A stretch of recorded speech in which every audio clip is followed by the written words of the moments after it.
Thank you for joining us on this ceasefire moment. Grace versus law.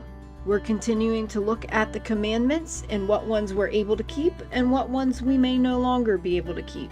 This is all about worship. This is God telling us how He likes to be worshipped.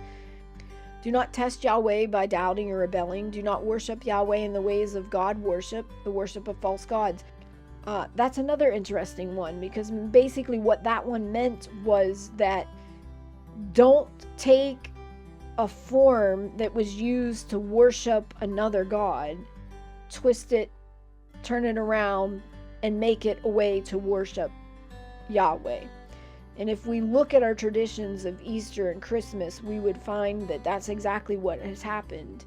And it might be something worth considering and thinking about. Do not let the body of one hang to remain so overnight. The practice of God worship must be destroyed. A city which turns to God worship must be treated according to the law. The God-worshipping nations will be destroyed. We must blot out the remembrance of God-worshippers. Remember what the God-worshippers did to Israel?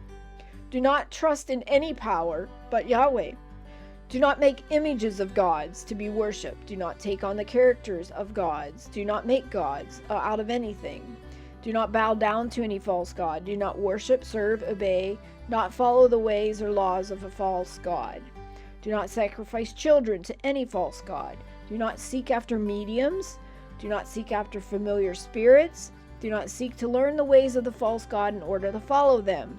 Do not use a sacred pillar or pole in the worship of Yahweh. Do not set the feast by it. Do not make false gods out of carved stone.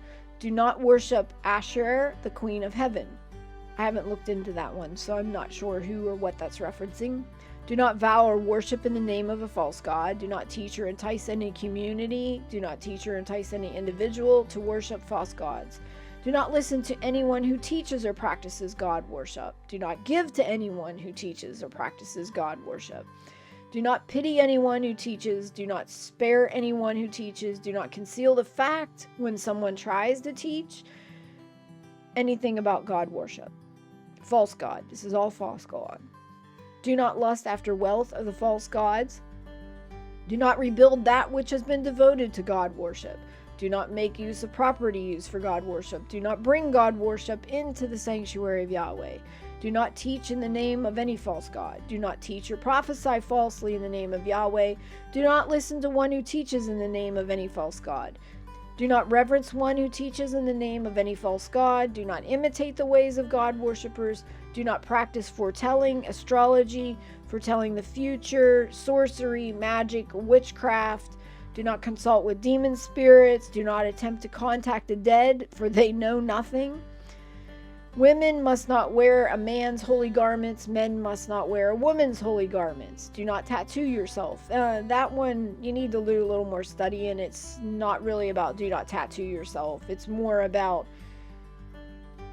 this is all related to false gods, and they used to make marks on tattoo themselves to show their commitment to a false god, or, in reverence of false gods, or things like that. So it isn't.